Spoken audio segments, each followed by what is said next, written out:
శ్రీ విఘ్నేశాయ నమః. శ్రీ గురుభ్యో నమః. మహాసరస్వతి అయి నమః. నమస్కారం అండి. ఎలా ఉన్నారు? ఈరోజు నేను చెప్పబోయే రాసులు ఈ 2024 సంవత్సరంలో వీరిని ధనలక్ష్మి వరించనుందండి. చెప్పడానికి చాలా సంతోషం అనిపిస్తుంది. ఎందుకంటే మనము ఎంత కష్టపడ్డా కానీ మనకు ఫలితం దక్కట్లేదు, మన శ్రమకు తగ్గ ఫలితం రావట్లేదు, మన ఇంట్లో వెసులుబాటు కావట్లేదు ఆర్థికంగా అని మీరు బాధపడుతున్నారు. కానీ నేను చెప్పబోయే 3 రాసులు మాత్రం ఈ 2024 సంవత్సరంలో వాళ్ళకు ఆర్థికంగా పుష్టి కలుగుతుందండి.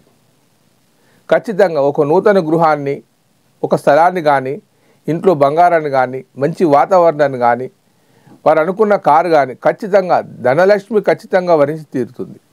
గోచార రీత్యా గ్రహ సంచారం వల్ల జరిగే ఫలితాలు ఎంతో సహకరిస్తాయండి. ఇది నిజం, అందులో అనుమానపడవలసిన అవసరం లేదు. ఇందులో మనకు కన్యా రాశి, మేషరాశి ఈ 2 రాశులు చాలా అద్భుతంగా ఉన్నాయి. ఏదో నెల రోజులు 2 నెలల్లో ఉండే సమస్య కాదు ఇది. దీర్ఘకాలిక ప్రయోజనాలు వస్తేనే కానీ నేను చెప్తాను. ఇలా కోటీశ్వర్లు అయిపోతారు, ఇదైపోతారు, అదైపోతారు అని నేను ఎప్పుడూ అలా చెప్పను నేను. ఎందుకనంటే మనిషి ఆశాజీవి. నన్ను నమ్మి గురుగారు ఇలా చెప్పారు, ఇది జరగలేదని బాధపడతారు. ఒక క్రమ పద్ధతిలో గ్రహ సంచారం స్థిరంగా ఉన్నప్పుడే మీకు ఇది ఖచ్చితంగా జరుగుతుందని చెప్తాను, లేకుంటే చెప్పను. ఉన్నది ఉన్నట్టుగా చెప్పడం నా అలవాటు. జ్యోతిషం ఏం చెప్తుందో, గోచారం ఏం చెప్తుందో దాన్నే స్పష్టంగా చెప్తాను. కానీ కల్పితంగా చేసి ఏదో చెప్పి మిమ్మల్ని మోసపూరితం చేయాలని నా ఉద్దేశం కాదు, నా వయసుకు తగ్గ పని కూడా కాదు అది. కన్యా రాశి వారికి ఉత్తర 3 పాదాలు, హస్త 4 పాదాలు, చిత్త 2 పాదాలు, వీళ్ళు 3 కన్యా రాశిలోకి వస్తారు. ఉత్తర 3, హస్త 4, చిత్త 2 పాదాలు. వీరి జీవితం రవి మహర్దశతో ప్రారంభమవుతుంది. ఉత్తర నక్షత్రం వారికి రవి 6 సంవత్సరాలు, చంద్రుడు 10 సంవత్సరాలు, కుజుడు 7 సంవత్సరాలు, రాహు 18 సంవత్సరాలు, గురువు 16 సంవత్సరాలు. మీ వయసు ఎంత ఉందో అక్కడ మీకు ఏ దశ నడుస్తుందో తెలుసుకోండి. ఎందుకు చెప్తున్నానంటే ఈ కన్యా రాశి వారికి శని భగవానుడు బాగా సహకరించనున్నాడు. ఇప్పటికీ దాదాపు 1 సంవత్సర కాలం ఉన్నాడు. కన్యా, తుల, వృశ్చికం, ధనస్సు, మకరం, కుంభం, కుంభరాశిలో ఉన్నాడు శని. సక్షేత్రం నందు ఉండి ఈ కన్యా రాశి వారికి 6వ ఇంట ఉన్నాడు. అందువల్ల కన్యా రాశి వారికి బ్రహ్మాండంగా శని భగవాను వల్ల లాభం చేకూరుతుందని చెప్తున్నాను. శని కంటే గురువు శుభకార్యాలు ఇస్తాడు కావచ్చు, కానీ శని స్థిరమైన నిర్ణయాలు చేస్తాడు. మీ జీవితంలో మర్చిపోలేని వెసులుబాటు చేస్తాడు. ఆర్థికంగా కానీ, గృహపరంగా కానీ, స్థలాలలో కానీ, కోర్టు విషయాల్లో కానీ, ఉద్యోగ విషయాల్లో కానీ, విదేశాల విషయాల్లో కానీ. చాలా సూపర్ గ్రహం ఏదైనా ఉందంటే శని గ్రహమే. బాధించడం కూడా అలాగే ఉంటుంది.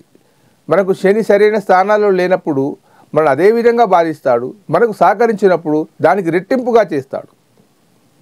ఈ కన్యా రాశి వారికి వారు అనుకున్న తడువుగా, అంటే మీరు విదేశాలకు వెళ్ళాలని ప్రయత్నం చేస్తున్నవారు, లేదా కుటుంబంలో ఒక ఇల్లు కట్టాలని దీర్ఘకాలికంగా అనుకొని స్థలాలు లేక ఇబ్బంది పడుతున్నవారు, వారి ప్రయత్నం చేస్తే ఖచ్చితంగా మీకు ఈ 2 సంవత్సరాలలో ఇల్లు అవుతుందండి. ఇప్పుడు అప్పుడు చిటికెలలో అవుతుంది చెప్పట్లేదు నేను. 2.5 సంవత్సరాల కాలంలో మీకు ఇల్లు పూర్తవుతుంది. ఇప్పటి వరకు ఆగిపోయిన ఇంటి పనులు ఉన్నవారు ఎవరైనా ఉంటే మీరు మళ్ళీ ప్రారంభించండి. మీకు వెసులుబాటు అవుతాయి, బ్యాంకు రుణాలు వస్తాయి, మీకు అందవలసిన డబ్బులు వస్తాయి, మీకు పాత బాకీలన్నీ కూడా తీరుతాయి. తర్వాత బ్యాంకు లోన్లు వాళ్ళు కూడా మీకు ఇచ్చే అవకాశం ఎక్కువగా ఉంది. ఇకపోతే ఈ కన్యా రాశి వారు ఎవరైనా ఉన్నారు, కన్యా, తుల, వృశ్చికం, ధనస్సు, మకరం, కుంభం, మీనం, మేషం. మేషరాశిలో గురువు ఉన్నాడు. దానివల్ల కూడా మీకు వివాహ సంబంధాలు కానీ, ధనలక్ష్మి కానీ, లక్ష్మి కానీ మీకు చాలా కలిసి వస్తుంది. ధనలక్ష్మి, లక్ష్మి ఒకటే, కానీ మీకు ఆర్థికంగా పరిపుష్టి అవుతుందని 100కు 100 రూపాయలు చెప్పగలను నేను. అది మంచి సంతోషంగా, ఆనందదాయకంగా మీరు చేయండి, చాలా అభివృద్ధిలోకి వస్తారు. నూతనంగా వ్యాపారాలు పెట్టేవారు కానీ, వ్యాపారాలు ఉండి ఇంకా పెట్టుబడులు పెట్టాలనుకునేవారు కానీ నిశ్చింతగా పెట్టేసేయండి, మీరు భయపడవలసిన అవసరం లేదు. వ్యాపారాలు ఖచ్చితంగా జరుగుతాయి కన్యా రాశి వారికి. ఉన్నత ఉద్యోగాలకు ప్రయత్నం చేసేవారు కానీ, రాజకీయ రంగంలో అభివృద్ధి కావాలనుకున్న వారు కానీ, ఒక పార్టీ నుంచి ఇంకో పార్టీకి మారాలనుకున్న వారు కానీ, మీరు స్వేచ్ఛగా మారండి. ఖచ్చితంగా మీకు ఫలితాలు వస్తాయి. అందులో అనుమానపడవలసిన అవసరం ఏమి లేదు. ఎందుకనంటే కన్యారాశి అధిపతి బుధుడు, ఇక్కడ కుంభరాశిలో శని భగవానుడు ఉన్నాడు. ఈ శనికి కుంభరాశికి గ్రహమైత్రి ఉంది కాబట్టి వారికి మంచి ఫలితాలు వస్తాయి. ఇకపోతే మేషరాశి వారు, వీరికి కూడా ధనయోగం కలగనుంది. మేషరాశి అశ్విని 4 పాదాలు, భరణి 4 పాదాలు, కృతిక 1వ పాదం, ఈ 3 కలుపుకుంటే మేషరాశి వస్తుంది. అగ్నితత్వ రాశి. ఈ రాశి వారికి కోపం ఎక్కువ, తరచూ గొడవలు పడుతూ ఉంటారు, కానీ ఒక ధైర్యాన్ని కలిగి ఉంటారు. వీరికి కేతు మహర్దశతో జీవితం ప్రారంభమవుతుంది. పుట్టగానే కేతువుతో ప్రారంభమవుతుంది. కేతు 7 సంవత్సరాలు, శుక్రుడు 20 సంవత్సరాలు, రవి 6 సంవత్సరాలు, చంద్రుడు 10 సంవత్సరాలు, కుజుడు 7 సంవత్సరాలు. ఇప్పుడు మీ వయసును బట్టి మీకు ఏ దశ నడుస్తుందో స్పష్టంగా తెలుసుకోవచ్చు. ఈ మేషరాశి వారికి కూడా 11వ శని కుంభంలో ఉన్నాడు కదా. మేషం, వృషభం, మిథునం, కర్కాటకం, సింహం, కన్య, తుల, వృచ్చికం, ధనస్సు, మకరం, కుంభం. ఏకాదశ స్థానములో గనక శని భగవానుడు ఉంటే ఆర్థికానికి లోటు ఉండదు. మీరు ఏమి చేసినా కానీ మీకు ఆర్థికంగా వెసులుబాటు ఉంటుంది. మీరు దుబారా ఖర్చు చేయండి, డబ్బు మాత్రం మిగులుతూ ఉంటుంది. అంత ఖచ్చితంగా చెప్పగలండి. 11వ శని భగవాన్ ఉన్నప్పుడు ఇల్లు, గృహము సేమ్ కన్యారాశి వారికి ఎలాగవుతుందో అలా అవుతుంది. పట్టిందే పట్టుగా అవుతుంది. చాలా అద్భుతంగా ఉంటుంది. ఇంకా చెప్పాలంటే మే నుండి ఈ మేషరాశి నుండి గురువు వృషభంలోకి వెళ్తున్నాడు. అప్పుడు 2వ ఇంటి అవుతాడు. ఇంకా అద్భుతం.